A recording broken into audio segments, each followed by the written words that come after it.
দিদি নাম্বার ওয়ানের Sunday special এপিসোডে দেখা গেল শ্রীময়ী চট্টরাজকে। দিদি নাম্বার ওয়ানে এসে কাঞ্চনের সঙ্গে সম্পর্ক নিয়ে অকপটে কথা বলতে দেখা গেল শ্রীময়ীকে।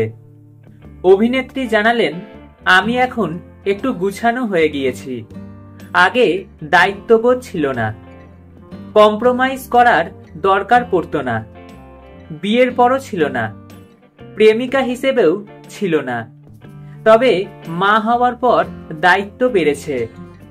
আগে রাত করে ঘুমোতে যেতাম, অনেক দেরিতে উঠতাম, এখন ঠিক 5টায় একটা অ্যালার্ম বাজে, মেয়ের কান্না, তোমার চোখ ঢুলে যাচ্ছে, কিন্তু ফিট করাতেই হবে।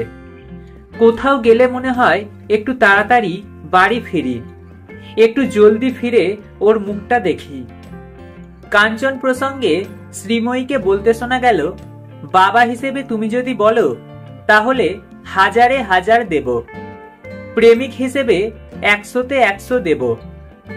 ওই রকম রোগা কাঞ্চন বাইরে ভিতরে এমন একটা প্রেম সুলভ আচরণ, যার জন্য আমি ফুরফুর করে উঠছিলাম।